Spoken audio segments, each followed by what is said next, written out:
Digital 410 proudly presents the What's the Scuttlebutt podcast with your hosts Don Abernathy, Jeff Copsetta, and Henry Sledge. Welcome everybody to another episode of the What's the Scuttlebutt podcast, your favorite World War II based podcast, and we are here for another fun, exciting night of world travel and tale of all kinds of fun and excitement.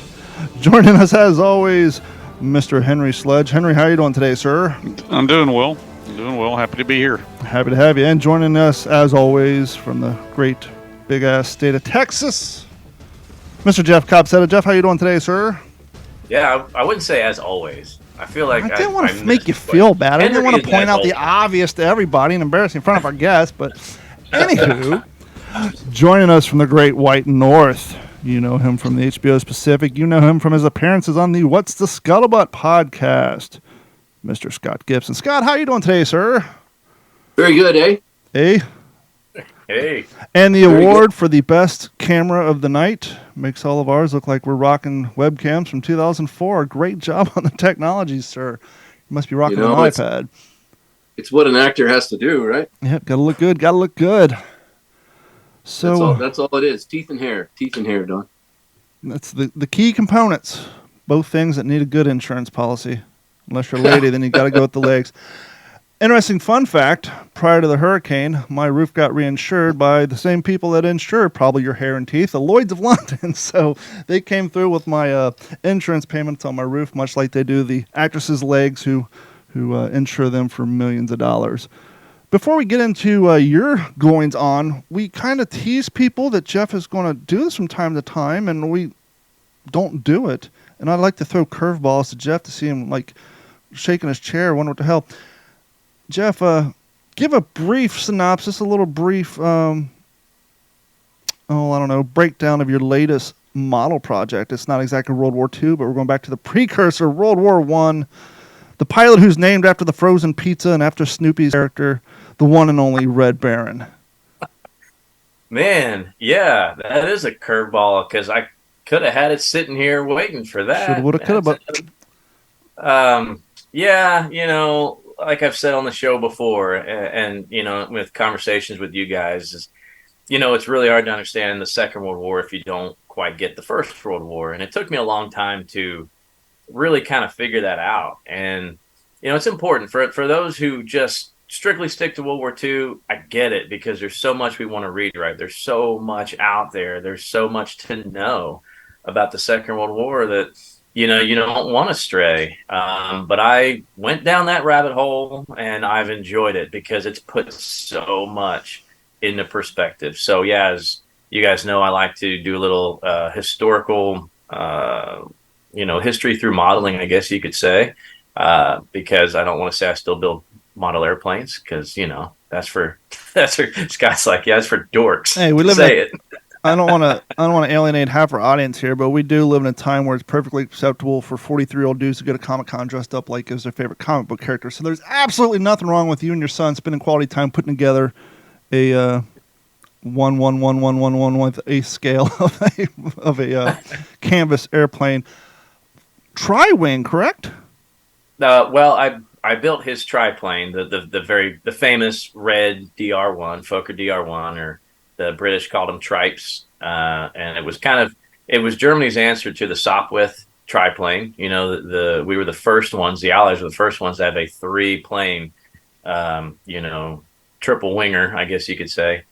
So that became just the infamous, like you said, the Red Baron pizza and Snoopy and the Red Baron. It just was like the most famous aircraft that came out of the First World War. And interestingly enough, building this model, doing the research that I do, there's still debate today, 105 years after von Richthofen was shot down, as to what color the underside of his aircraft was. Everybody's just assumed it's all red.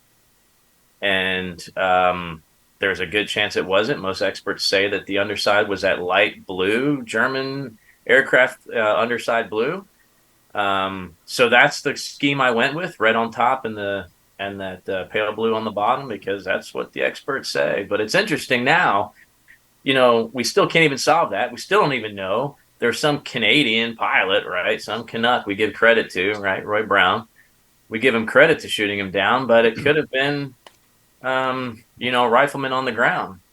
So two we still things. don't This leads to one of my questions I had when you're talking about people tend to have a more interest in World War II opposed to World War I unless they're longtime historians, which my first question would be, do you think a lack of source material would be for that reason, which would then also include his follow-up? We're arguing over the color of the bottom of his plane because of lack of source material, because of, the infancy of black-white photography at the time.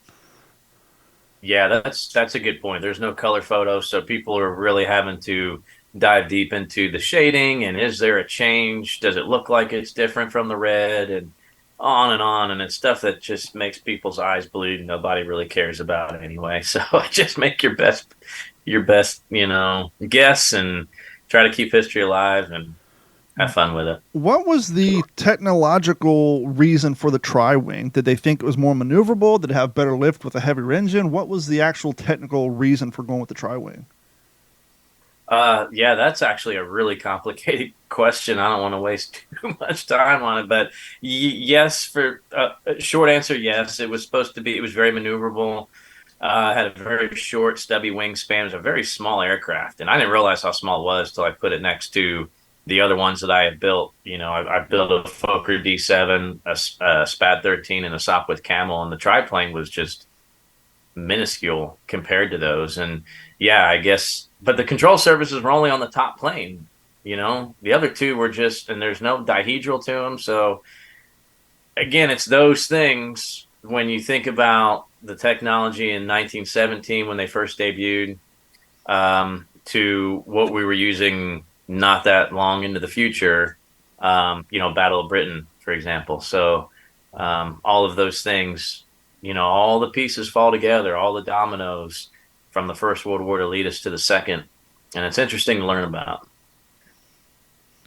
Absolutely. And thank you for sharing the photos. And we will also include those, as always, at WTSPWorldWar2.com. But without any further ado, Mr. Scott Gibson, let me ask you a question.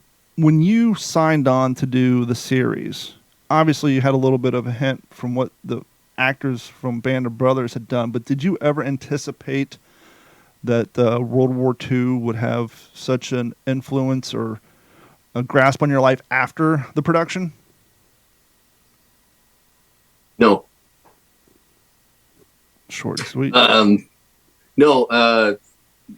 At the time being cast and doing that, you're just so wrapped up in I don't want to fuck this up, and what are they going to do to me over there, and do I really have to do boot camp? And it's Spielberg and Hanks.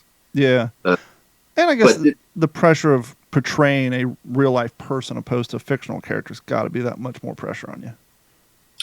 A lot of pressure, and this is a story that's out there now. I don't name names, but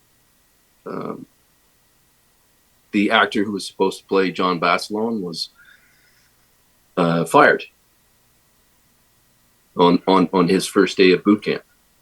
They just made a choice and brought John Seda, and just didn't work out. So this guy hadn't even been on screen yet, and he got fired. And these things happen that obviously not a lot of people know about, but we all felt like, holy shit, if this can happen. So you just wanted to get on screen as quickly as possible on camera, and you're done. Let's make it more expensive for them to fire me.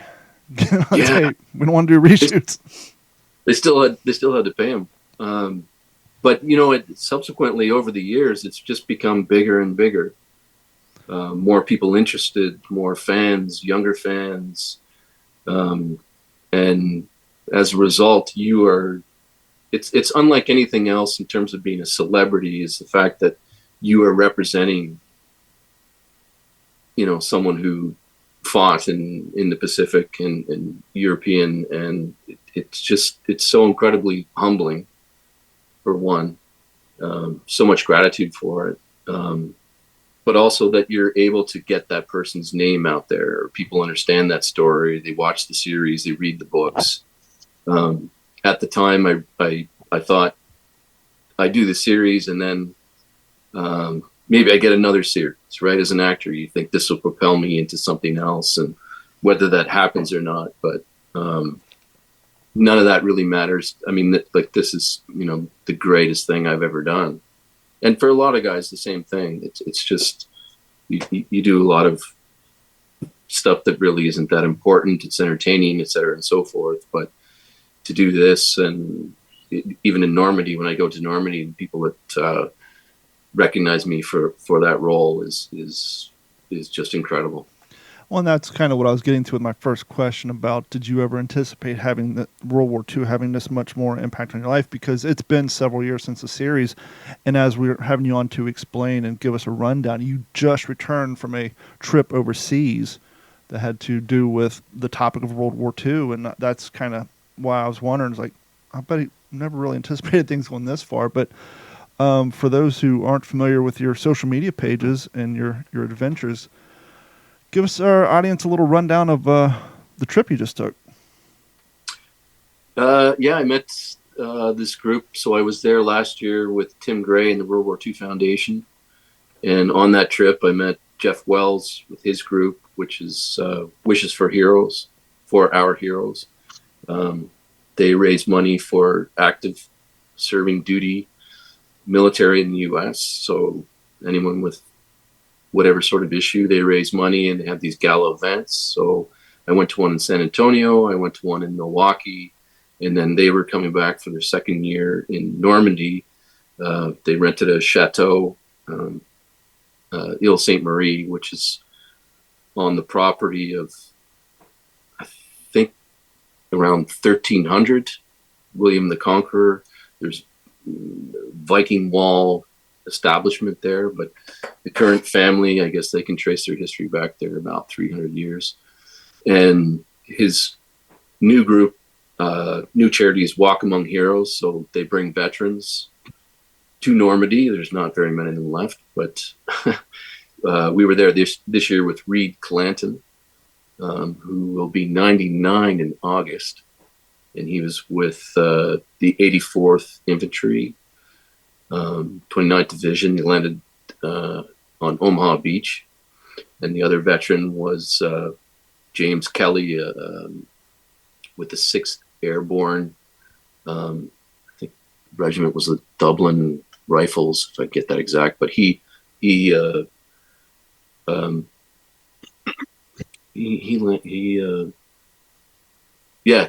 landed D-Day as well. So just a tremendous and very different experience to be there with these guys, because they are so much recognized as heroes there by all the people in Normandy or anyone that goes there. And it just to walk where they walked and to glean any kind of information or stories from them is just incredible, I see you also had the privilege of meeting Mr. Jake Larson. Yes. Yeah, that was our first day at Omaha Beach. We went there, I think it was June 2nd, right at around 6:30 in the morning. So we had a very good visual of what it would have been like at that time, with the tide out, the wind and the cold and everything. And we went down to the beach and then went to this restaurant, and Jake was in there. Just sort of, coincidence off. He was with a bigger group, but for some reason he got in there, and he's 100 I think he's 101. Yeah, I think so. And he could not stop talking about or expressing his gratitude for being alive, because he said his Higgins boat landed, and the only thing that basically saved his life on Omaha was he was able to get to this berm quickly. And he said everyone else was dead. Like, dead. Gone. And he was behind that berm for a while, and obviously, made it out of there. But he said, he was like, why me? Why me? Like, why did I survive? And I'm so grateful. And he he was the happiest, most beautiful man. And I guess if you make it to that point and you survive that, then obviously if you reflect back, that's what you would say, I would think. But he just, how lucky am I? How lucky am I? I kept saying that. And he's sharp as a tack. Sharp as a tack. I've had him on the show twice, and I saw his videos back in, I don't know, near the end of the pandemic on TikTok. His granddaughter was putting up one videos, and I reached out to him, and he came on, and up till the show, you're like, okay, this guy does 1 minute podcast. 1 minute TikToks. How cognitive is this guy? I mean, he seems pretty on point. And so when you interview vets, you really don't know if you're going to have to pull a lot of information out of them, if you're going to have to kind of go back and edit and put the show together. He is the epitome of brain as sharp as a tack, regardless of what his body's doing. He went for 200 minutes straight and still wasn't done. I had to follow him. We actually had him on for 2 consecutive episodes because he is so sharp and he has so much information. And as you said, he's so happy and jovial. And he's just one of those guys, you just pull that string and you just step back, cross your arms, and just let him go. He is so sharp. There were these kids that came in. I mean, these girls had to have been, I don't know, 8, 9 years old, French family. And I think he'd met them earlier on in the trip, or maybe the previous year, I'm not sure. They brought him artwork. You've never seen love like he expressed to them and them to him. And because in France, or particularly in Normandy, I mean, these kids they know more about the war than people do here. Mm-hmm. And the love that they expressed to him was just like just so beautiful, so beautiful to see and witness. And there was obviously a lot of that around the whole time that we were there. And the ladies loved him. Oh, absolutely. He just totally. I mean, he's a stud, and all of them are just. I have a hard time talking to them just because I'm like, I have no idea what to say to you. He's the type of person, like, God willing, if I live to be that age, I hope I have his personality, his wherewithal, and he's on the ball, and he knows what much like a lot of other veterans, post-war and through the 60s and 70s, they just kind of kept themselves, even through the 80s and 90s. And later in life, as you look around, you see more and more people are passing away, and you see there's more and more renewed interest in original news stories that haven't been told. He, through his granddaughter and 1 minute TikToks at the time, he just started telling these 1 little minute stories, and they're so interesting. Like, he told the story on the show about the gentleman on the beach who took the hit instead of him, and all the others. There's just so many great stories, and like we did last week, we'll post a link to his 2 episodes along on the episode for this particular episode. But if you guys haven't heard that episode, 2 episodes, go back and listen to Jake. He just goes and goes, and then he surprised me. Sent me a postcard in the mail with his photo from overseas, plus some of his more modern day photos. I actually have his postcard hanging up here in the podcast studio. He's planning to be back for the 80th. It's good to have goals. Got to have reason to get up in the morning, right? And that far ahead, and that's got to be. I mean, that's a long flight, right? Yeah. Well, the Jim, he was over there, and the British guy, he flew over in a glider on D-Day. Yeah. And bringing him over there, the people, one of Jeff's people in England, London, talking to Jim, saying, "Do you want someone to meet you at the airport and bring you over there?" And typical English guys like, "Well, the last time I flew over there was in a glider, so I'll be all right." It's fantastic. I landed in a glider, so I'll be fine. And this guy was spry. He's turning 97. He works out 3 days a week. I said, "What's your secret to your health?" He says, "Scott, I eat cornflakes every day." Just so British. But and he plans to be back there. And I think there was a group sponsored by Delta Airlines that brought about 40, 45, 50 veterans from the U.S. And next year, I think American Airlines is doing it. While you were over there, did you guys primarily show up to public speaking events, or did you get to do any battlefield tours? No, we did. We did Omaha, Utah. The thing that left me, upon reflection coming back, was that along that Atlantic wall, there were 8,000 bunkers built. 8,000, which is incredible. And on D-Day, they were unscathed. The bombings barely hit.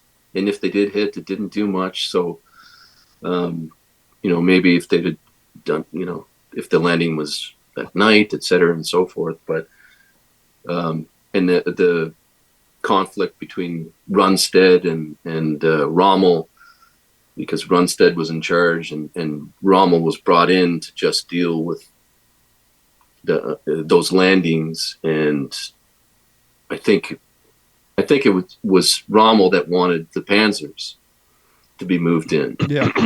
And Runstead didn't. And it was like, well, let's let them come inland and then we'll get them. And then the other guy's going, well, no, we'll hit them when they land. And you think, man, if that Panzer division was there, it might have been game over. Well, a lot of that had to do with the subterfuge on our behalf with the Ghost division and all the purpose-fed intel, quote unquote, through the French resistance about, they're going to land up north. So they really didn't. They had, a lot of them speculate, no, it's going to be down here. The intel was saying up north, and so they kind of were trying to argue over where to position the Panzers. Okay, we're kind of put a little further north, so if they do go north, we can get up there. If they're going to go south, and so a lot of that, thankfully, had to do with the subterfuge and the bad intelligence that we purposely fed to them through the French resistance. When you're there in one of those bunkers on the beach, it looks like it probably did back on D-Day. And the only, one of the bigger ones we were in, there was a Navy shell that clipped the top of the bunker, and then it hit where their ammunition was, and you could see the holes, but virtually the whole thing is still intact. And that was one that had an 88 in it, and you just think of these guys hitting the beach. I mean, it was a turkey shoot, right? For Charles Shea, the medic, Native American medic, and he's got a monument there, and we went to his ceremony, and he was talking about when he landed there on Omaha and rescuing guys, but he got up to the berm and he looked back and he figured there were about 200 guys dead. So all that is just so, you read about it and, you talk to people, but when you go there and you really put it into perspective, it's really, really profound. Yeah, I was thinking you're probably standing in this bunker, and we've seen the photos, we've seen the recreations in the movies, but when you're standing there and I'm sure there's a lot of people talking, but if there was a moment of quiet, you probably could figure how eerie it would be to be the German in that bunker on quote-unquote guard duty, and you have the sound of the ocean, the smells coming through, the dampness in the bunker, and then all of a sudden as the light comes up, you just see it in front of you. Like, it's about to get real. What must they have seen? Yeah. Right? Like, just, the bombings are over, and then you're like, okay, and then you wake up at 6:30 in the morning, and you see all that. It would just be, it's so hard to put into perspective. I even for some of these guys, I hesitate to even ask them, Reed or James, any sort of personal story, any kind of nitty gritty about a day, because I think it must be just so hard for them, really. Yeah. And the experience I've had of interviewing a handful of vets and a few I've talked to off the air, my whole thing is I try to talk to them about the daily lives of soldiering, whether it's, here, I don't bring up the combat so much. And then as the story progresses, if they bring it up and start talking about it, then I'll kind of follow up. But yeah, I'm like you. I don't just dive into the nitty and the gritty of it. Jeff actually gave me the book version of The Longest Day, and in the early chapters, a very cool description of one of the German commanders pulling down. They give a beautiful description, pulling down a nondescript road. He gets out. There's a little cobblestone path that curves around in the woods and goes down along the edge of this cliff, and it's very descriptive. And it was just, that was the entrance path to one of those bunkers you're talking about. It's like they weren't some big grandiose thing. It was just, you pulled over in this little pine wood area, got off, walked down this cobblestone. You try not to fall down the cliff because it has a little cable, and boom, next thing you know, you're walking through concrete doors and you're in these bunkers. And the other thing, I mean, the movies couldn't really, any of the movies couldn't really do this. But so much of inland was flooded. Yeah. So 101st, 82nd, and I guess not so much the British. They maintained, I think, hitting their targets, but guys land in 5 feet of water and drowned because of all the equipment. You know, in order to secure those bridges, great stories, the Filthy 13, that those engineers that secured some bridges, Pegasus Bridge. Mm-hmm. The British took that in about 10 minutes because they landed so close with their gliders. I don't exactly know where Jim landed, but this town that they went to take, and I forget the name of it, but they were getting bombarded from artillery from Canadians. So a major swam across these two rivers, connected with the Canadians, said, "Hey, you know, you're gonna level us and kill everybody in this town." And so they stopped. But someone had asked him, you know, "Oh, what was it like to be under friendly fire?" And Jim, again, just, "Well, I didn't find it that friendly." Yeah, right. You know, and that's all he has to say about it. But we went to the monument to his battalion in this little town, and he just stood there in front of it for the longest time. And Jeff was just starting to ask him, like, "How do you feel?" or anything.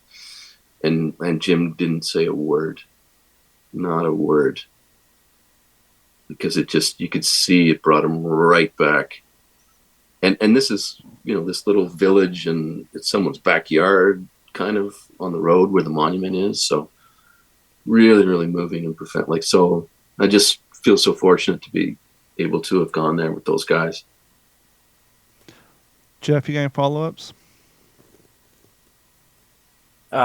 Man, yeah, I just love hearing it, because Scott and I, we've talked quite a bit, you know, since he's been back, and just hearing these stories is just, man, I can't wait to go, because, you know, it just made me think when you said walk where they walked, you know, just the other day, you guys may have saw, I posted a little today in history about, you know, when General Custer and 5 companies were wiped out the Little Bighorn.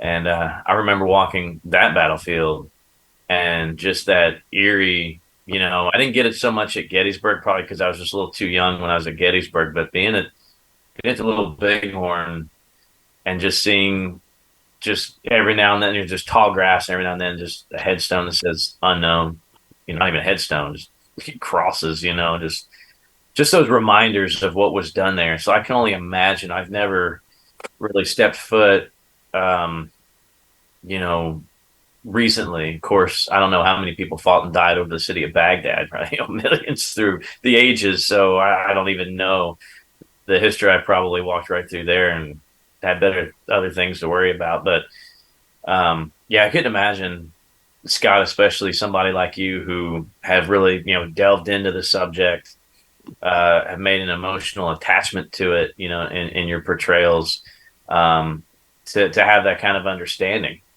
And then to be there, you know, I couldn't imagine. Because this is not necessarily just a crime scene. It's just massive amounts of life that were snuffed out on both sides. Just so many humans taken out.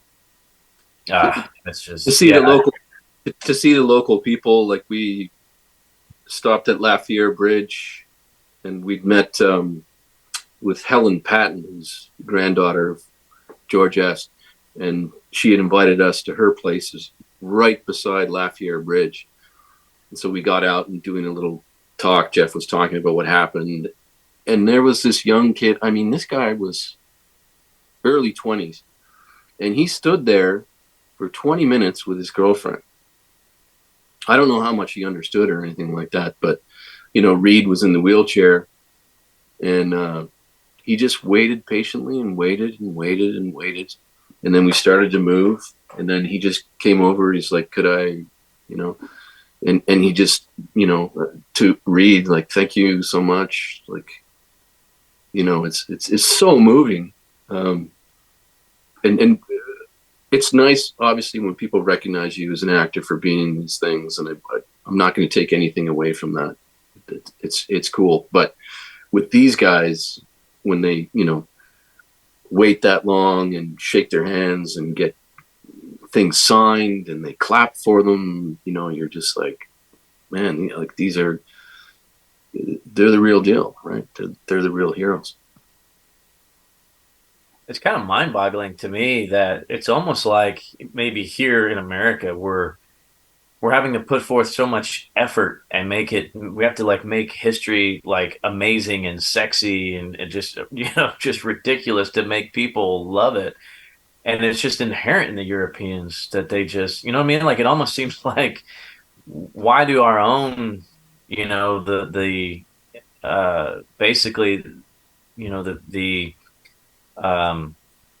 the people who inherited what our victors did, what the Allies did generations before us, we should, to me, I feel like, why aren't we so grateful? Because I guess maybe the Europeans have a better understanding because they lived under a different rule and they saw the actual other side of the coin. Whereas in America, we've never actually had to maybe deal with that. In the West, we've never been conquered and then had to retake back. Yeah, Jeff Wells talked about that a number of times, that there's nothing in the U.S. There's nothing in Canada. There's very little Canadian involvement I think in D-Day celebrations there. Hopefully next year, there'll be a little bit more, and the British as well. But yeah, you would think there'd be more, but obviously that land, territory, people being liberated, and the fact that they, like, it's taught, like, I don't even think it's taught in as much detail as it is there. Like, those kids they are just in awe, they're, when they see these guys, and next year that might kind of be it. I don't want to paint with a broad swath, but just based off of a lot of the photos we see when, I have yet to go over there, so I don't know firsthand, but to see photos for like gentlemen like you who are on tour, my other friends, it seems like and Henry's going to be dropping in and out. That's why I was texting. I wasn't ignoring you. He was sending me text messages. He was getting bandwidth alarms, so he just dropped out. But anyhow, it would seem to me that because here in America, we seem to just tear down our old buildings and replace them with new shit as much as we can. Whereas over there, at least seeing the photos, the progress isn't so overwhelming, that I'm sure when you grow up in a village, in a township where you're walking to school and you still see some of these stone buildings that have bullet holes and debris in it and things like that, all these years later, some of these towns still suffer from the scars of war.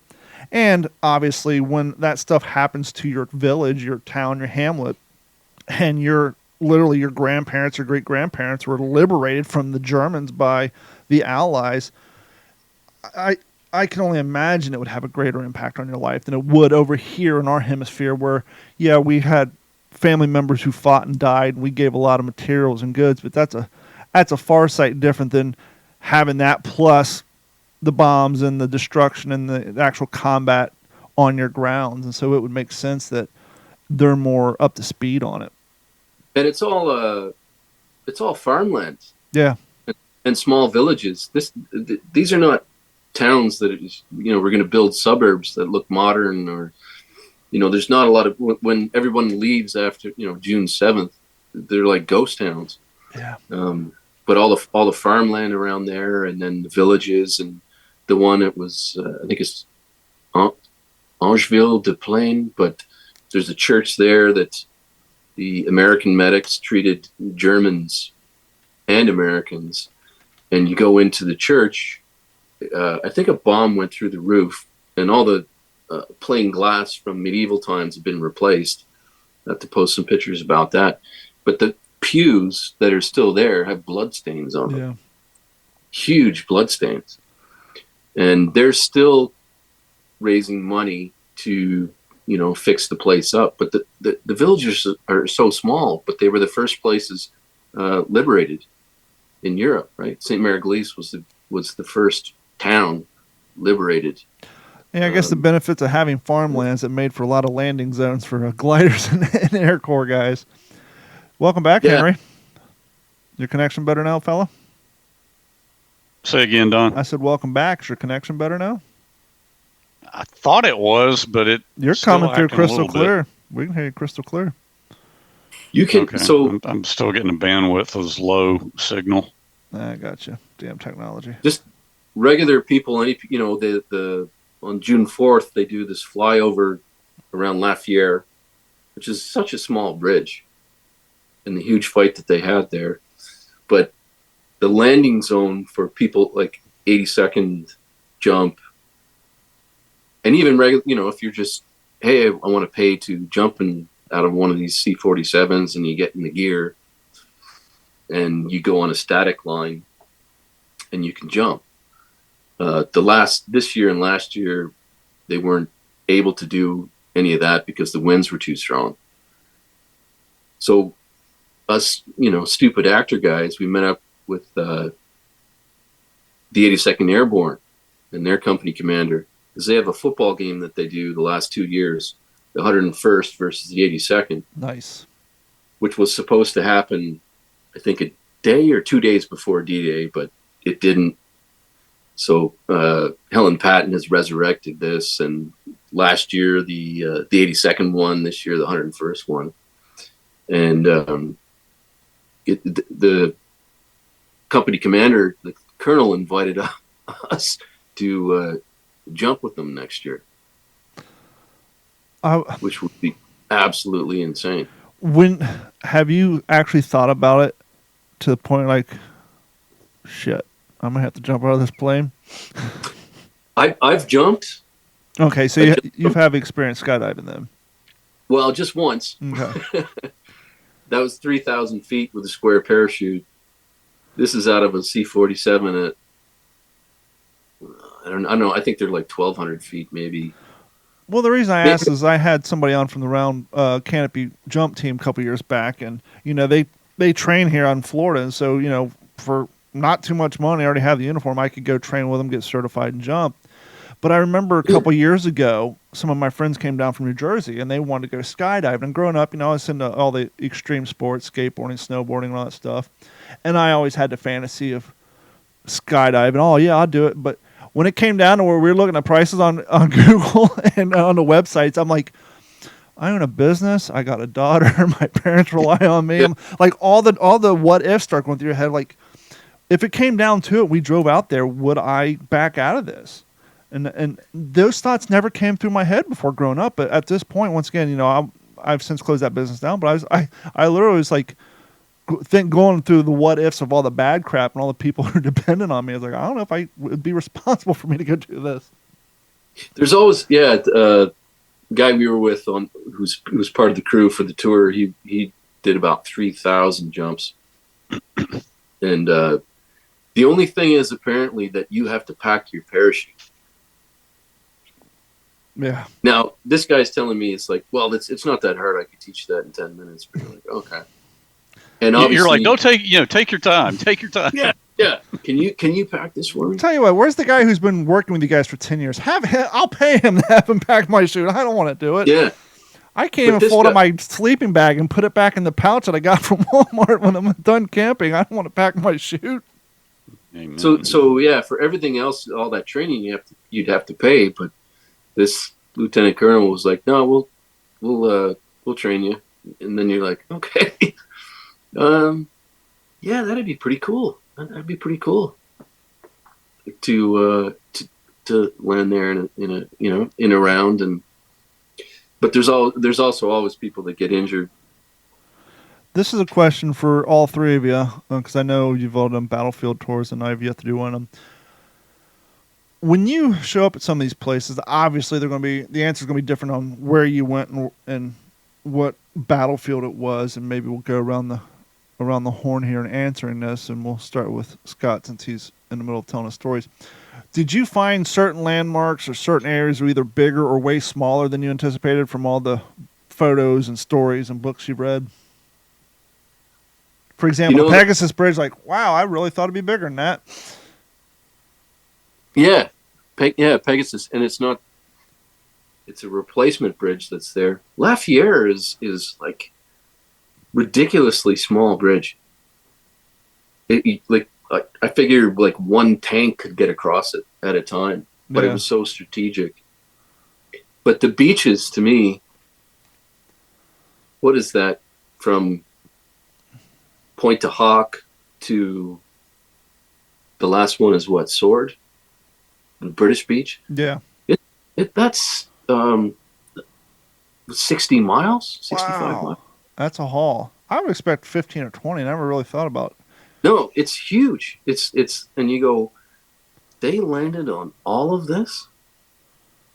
Like all of it. Yeah. Right? Like 60 miles. And so you imagine all those ships, like you can't, I was just trying to process that. It brings home the logistical complexity of it. Yes. Oh my God.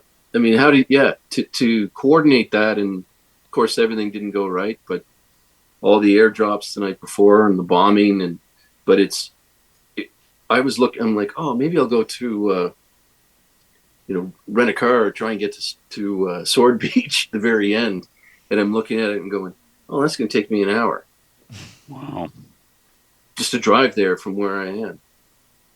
It's like, it's real. I don't know if anybody watching, like you fans, or you want to go book something now anywhere in Normandy, because everything's getting booked up as we speak. And the 80th will be that much bigger with, all the big heads going there. But I'm fortunate enough they've rented that chateau for next year. So. Henry, what about you? I know you went down to Peleliu and areas in the Pacific. Is there any particular place? Obviously, we're jumping on the other end of the spectrum here as far as storyline goes and theaters, but was there a particular place that you saw that you thought was, wow, this is a hell of a lot smaller than I thought or read, or wow, this is actually a hell of a bigger lot area, and I can understand why the front lines had holes in it trying to protect this place? I guess I would answer that by saying, we flew into Guam. That was a stopover point before we're actually going to the Palaus. And of course, I know more about the Pacific War history and the chronology of it at this point than I did then. But to see Guam was a lot bigger. 5-star hotels everywhere you look. I mean, I was not expecting that. And then the juxtaposition between that and what I saw in the virginal nature of Peleliu was what really struck me. I mean, obviously, Peleliu's more developed than it was then, but it's still very virginal, I think, compared to a lot of battlefields in the world. But were the landing beaches smaller or larger than you anticipated? As far as obviously depth is one thing, but width, the skinnier it is, the more people you're going to be trying to cram into one location, whereas if it's wider, you can spread out. And I would not say they were smaller just because I'd watched so many documentaries on it, and just watched them again and again and again to just have it so fresh in my mind. So the context and the breadth of that lined up with what I was expecting. What about the famous bunker? Well, that was, that was, I really hadn't expected to find that. The guy who was our guide, it was his 7th time to go there, and was pretty sure at that point he had the coordinates on it. So, that was probably next to the landing beach, the biggest deal for me, because there were people on that excursion that really wanted to find that bunker. But the size of the bunker, because when we hear bunker, some people picture huge. Was it? Physically, was it smaller than you thought? Was it a larger bunker? Yeah, it was smaller because looking down into it, all you saw was there was a lot of water in it and like some cypress roots and things, and the guys I was with, we were thinking about how cool would it be to pump that water out, and really get down in there. Bring a sump pump, boys. Yeah, exactly. So, but it was not like you could look down in there and imagine walking into it. It was more like an old choked cistern. Huh? More like an old cistern at that point. Pretty much. Yeah. What about you, Jeff? What battlefields have you seen?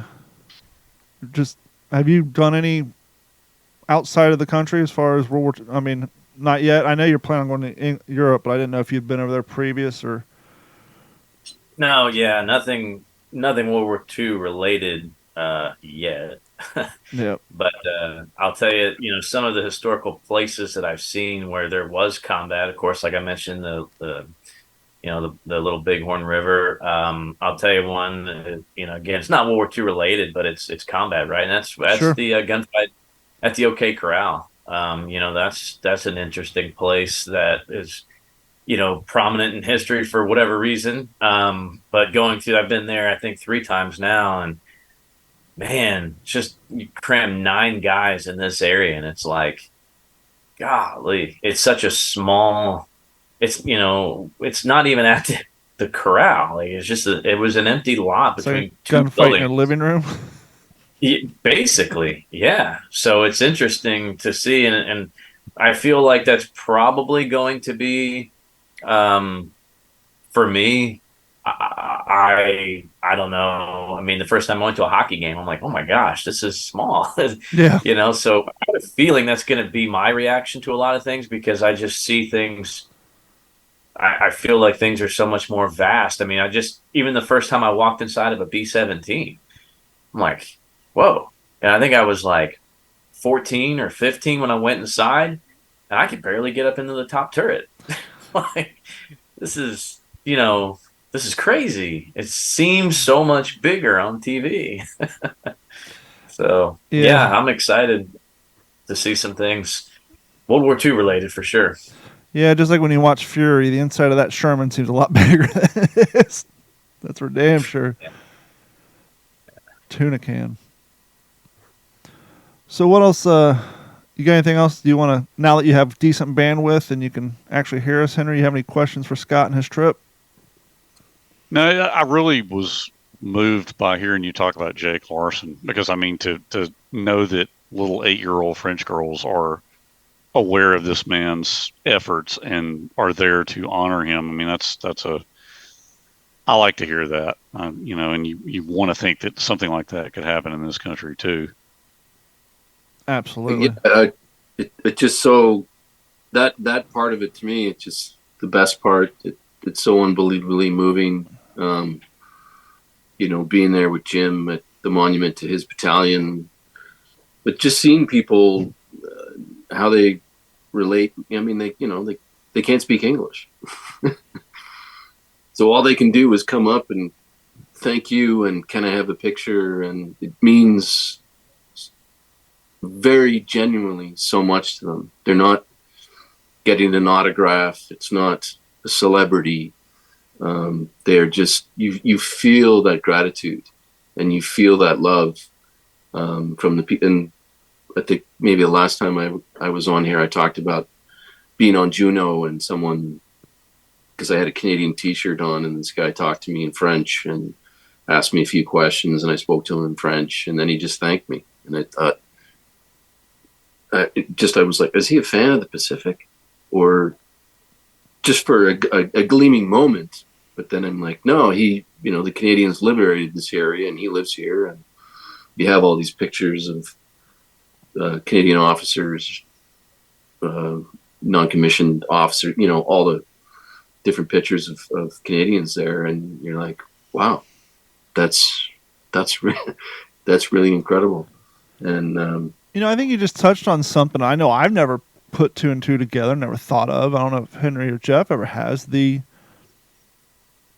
aspect of the Canadians helping liberate France. Obviously, you got the French Canadians in Quebec and the relationship there, and I personally never really thought about how much it had to mean to the Canadian Armed Forces and people of Canada to be part of that liberation of France. Huge, right? You're back. You're back. Your audio's here. Yeah. I mean, they advanced quite far, and their whole mission was, go the ports, into Holland, Netherlands. It's surprising how few or how little the Canadian involvement is there. I completely understand the American involvement, and appreciate it, because I wouldn't be there. I wouldn't be doing these visits, I think, without that. And I wish the Canadian involvement would be more, and the British would be more. And I was at the AVA Gala, which was initially sponsored by, I think, the son of the mayor of St. Mary-Glise. And so American Veterans Association, all the bigwigs are there. There were four-star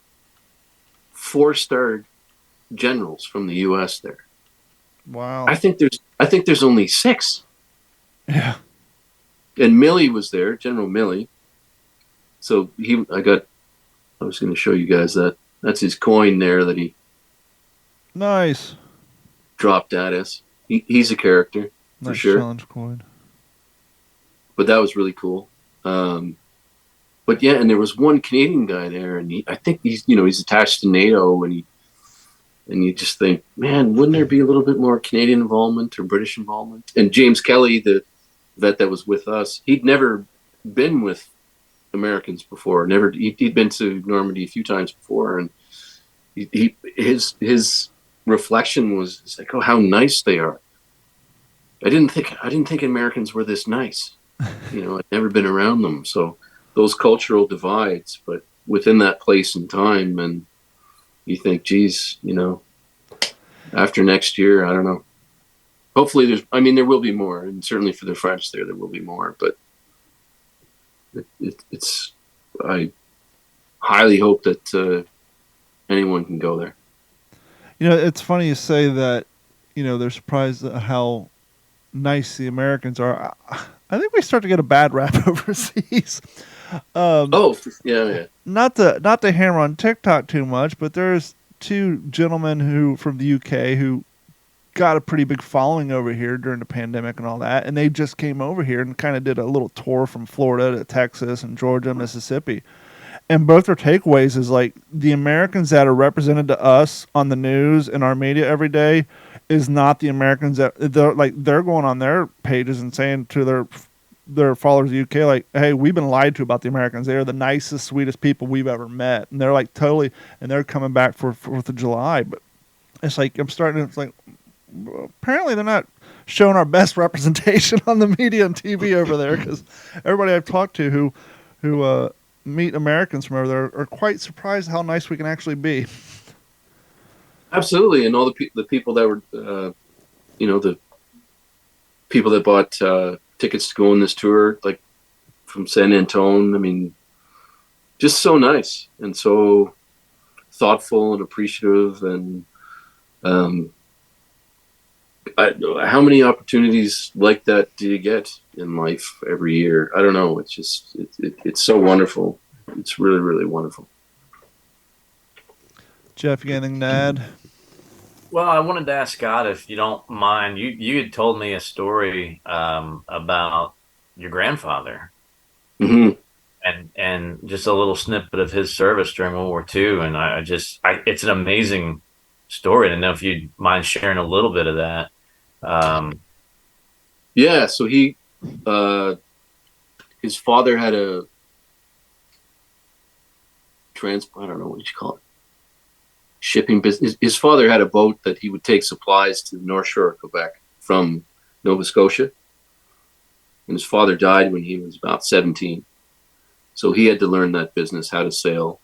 Eventually he joined the RCMP Marine Division, and he was chasing rum runners in the 30s.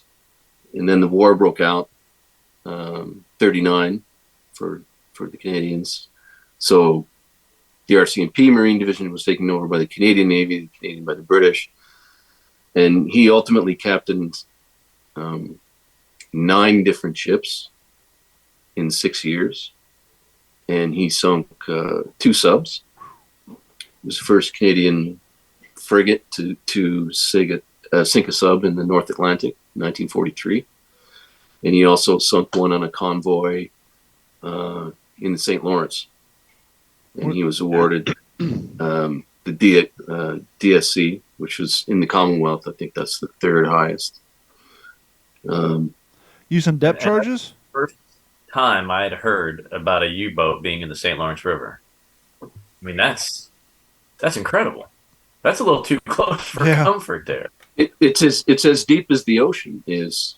That's what people didn't really. And he was on this big convoy on a minesweeper, and there'd only be 2 ships within a convoy at the head and the back that could fight or do anything, for lack of a better word. Right? There wasn't 6, 7 ships. That's all they had.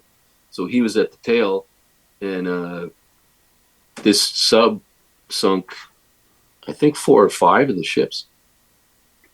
And he finally got it, but wasn't able to any debris or prisoners, so he didn't get credit for it. He had to carry on. The one in the North Atlantic, the British ship was the head of the convoy, and he's at the tail in the frigate. And then, his sonar guy, detect something, so peeled off. Right? They do a circle, send depth charges, nothing came up. Did it a second time, nothing came up. And then he wanted to do again, and the Nini, the British ship, the guy, the commander of that one, said, no, just return to the convoy. We think it's experts agree it's porpoise. Return to convoy. And this was in the transcripts that I had. And my grandfather just said, give me one more shot. So, okay. And he went off, sunk the depth charges. The sub came up. They sank it.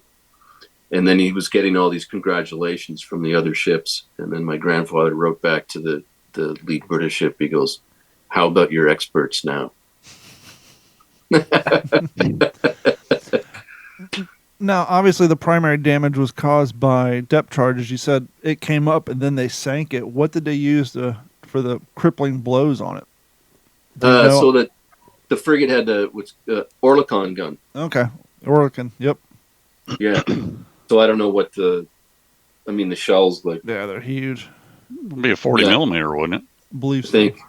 Yeah, and it came up and they blasted it, and but my grandfather had nightmares about that for the rest of his life. These,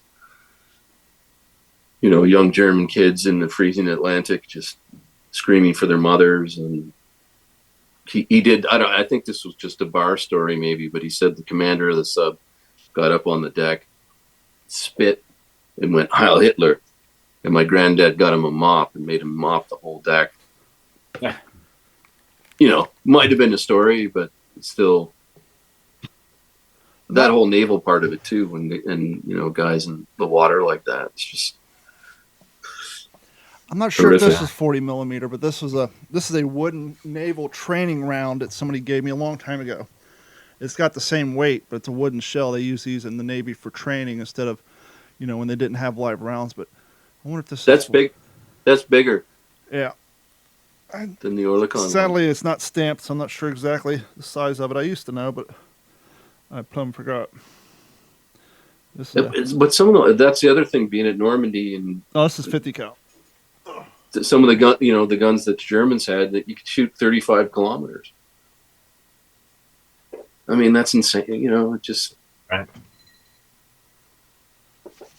You can't. There's not enough time when you go there to you could spend weeks and weeks or months, but I just, not so much the weather. The weather can be a little shaky, but just the people, the environment, the history, that part of the world, I can't get enough of, really. How many days did you spend over there last trip? 10. So even in 10 days, not enough time.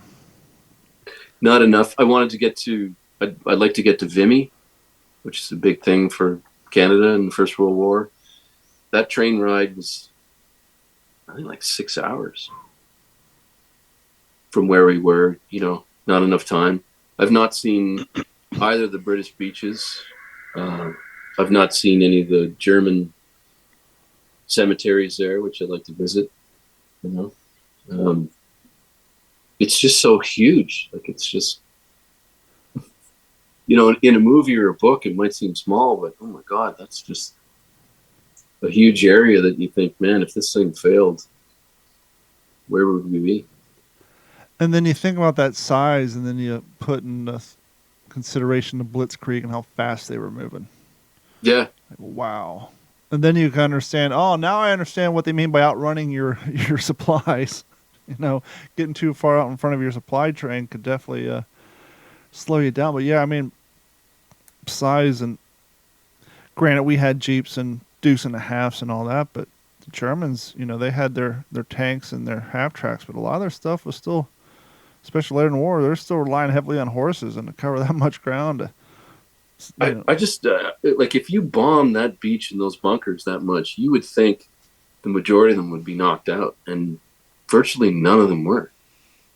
That's astounding, right? Yeah, we also got to consider the amount of new pilots and new soldiers in general who didn't have, obviously we sent a lot of them who had the experience from the African campaign, but so many of them were just new to it all, and new technology and everything. It's just moving that many people that quick with that much new technology. And as we've heard before, that's part of the reason why some of the beach landings were so bad, because the key part of the planning was, we're going to bomb these big ass craters in the beaches to give our guys a place to hide, and a lot of those bombs missed the targets, and so their key defensive position, as far as covering from those aforementioned bunkers and machine guns, there was nothing there to hide in. So you guys will all be there next year? I wish. I would love to. I would have to. I just completely, my brain locked up on even the notion of, I would love to get out to one of those, whether it's Europe or the South Pacific. It's definitely on my bucket list. Well, I'm going to Hawaii in December. That's our first Pacific event. Honoring a couple veterans that are still around. Hopefully they're around at the Aviation Museum on Ford Island. Nice. Yeah. We had a young lady on a few years back who revisited the Arizona area and down in Pearl Harbor, and gave us a pretty good first-hand account of seeing those memorial sites and all that. But yeah, I think the last survivor of that died today, actually. Really? Yeah. It was on my feed. I think the last guy that, yeah. But that's, another thing for the Pacific. There's so little that you can do, experience, or, try to commemorate other than Pearl Harbor. Peleliu, the 80th, that'll be in August this year. The next year. It was on your timeline today, but dateline May 26th. So last month. Was it? Okay. Hold on. It's one of those pages where they try to make you sign in. 101-year-old is the last survivor of. I'm sorry, that was an interview of him being the last survivor. But yeah, let's see here. I'm trying to see when he passed away. So it looks like they interviewed him last month. Nope, you're Yeah, it was something just today. Yeah, because that's come. Oh yeah, Ken Potts, one of the last survivors. He passed away 3 months ago. But yeah, I think you're right. I'm just trying to find the news story. I was just reading. I don't know if you can get to this part about books there, but well, we'll get right into it. I gotta. If I don't enter it correctly, we'll get a bunch of hate email because for some reason people like the way I say it. So, I'm just going to start with you, Mr. Scott-Gibson. What you reading? Well, Devil Dogs by Saul David. little forward there from Henry Sledge, is it? I think I'm familiar with that name. Have you heard of that guy? I think I might know him. Beautiful forward, my friend. Thank you. I appreciate that. I'm really into it, but he's got quite a nice flow in his narrative in terms of piecing things together and figuring out the interpersonal stories and his own perspective on. It was interesting. It's like he said if they'd have lost Guadalcanal, they'd have had to surrender. You know. Yeah, everything was on a knife edge at that point. That's it, right? Those You two, Guadalcanal, D-Day. Those things don't go right. Wow. Yeah. So different. But yeah, I'm really just been getting into it since I got back there. But yeah, Henry, that was great forward, man. Seriously. Well, thank you. I really appreciate that. Mm. If I write a book about my life, I want you to write the forward. You can make stuff up.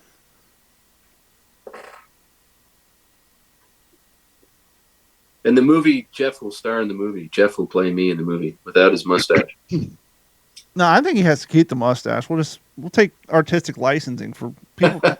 People that know that in your off time you rocked a 1939 mustache. I had the stash. Yeah. Well, I mean, the part I'm playing is this Major Goldstein with the Pathfinders, and I just feel like Major Goldstein would have a mustache. So sounds like we haven't started filming yet, so I'm practicing, but it's pun intended, it's growing on me. Nice. It is growing on me. Major Goldstein sounds like he was a Dapper Dan man for sure. What's that? I said Major Goldstein sounds like he would have been a Dapper Dan man for sure. Right. That's what he's going to be. Whether he wants to be or not. He's not a fop guy. He's a Dapper Dan man. Jeff, what you reading? Man, there's always that oddball, and that's me. I'm reading Fire at Sea by Thomas Gallagher. This is not a World War II book. I'm sorry, but It's a great story. This is about Fire at Sea is the mysterious tragedy of the Morro Castle. The Morro Castle was a passenger liner that in 1934 caught fire and beached in Asbury Park, New Jersey. Just off the kind of one of those main piers where there was a lot of people hanging out, just watching hundreds of people burning to death without any way of getting help to it. And the ship was there for a few years in Asbury Park. It was just kind of a, an ocean liner that would go from New York to Havana, Cuba for 5 days. And I was kind of drawn to this in a museum at the New Jersey Maritime Museum. When I was up there last year, there was a whole exhibit. You walked in and it was like, oh, this must be like Titanic. That's the first thing I thought of. But everything in this maritime museum, of course, had to do with New Jersey maritime history, right? So there was some stuff, there were some pieces of subs, German U-boats, that had washed ashore there, and some of the stuff, World War II related.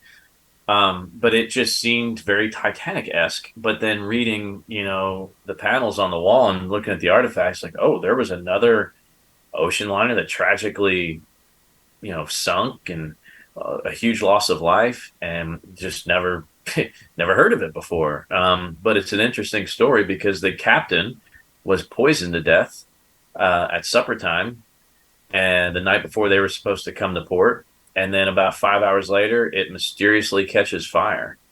And so it's an interesting kind of a whodunit mixed with a tragedy at sea. And I haven't gone through the whole book yet, but I know I've pieced together enough of the story in the museum that it was arson from one of the radio operators. And he made it, he came home like he was the hero until people really started piecing it together, especially by the 1950s.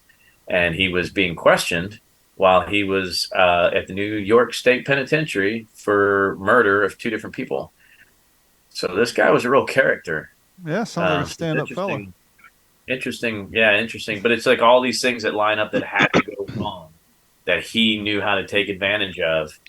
So it's an interesting story. I mean, it's history, right? 1930s. It's interesting reading about the maritime laws and how things were done and how we thought we were not going to see another Titanic type disaster. And yeah, the Morro Castle is every bit as disastrous as the Titanic, for sure. Was it? Well, it was probably a smaller vessel, though, right? Oh, it was. Yeah, it was a smaller vessel. There's about 300 passengers, 200 crew. A lot of the crew had World War One experience, Navy, World War One, escort, convoy duties, things like that. So interesting to kind of hear their history. Yeah. But It's crazy to think that you could survive something like being on a naval ship in World War One and then dying in an accident like that on a trip from Havana to New Jersey. yeah, yeah. And it's like I said, it sat there for years till finally somebody made an effort to move the dang thing because it just rotting bodies inside, and it's just crazy. We're going to try real quick. Henry's internet's dropping out on him. Henry, before you go, what you reading? I'm just about to finish up Volume 3 of Ian Toll's trilogy, Twilight of the Gods. Is it wrapping up as well as you thought it would? As far as the series goes?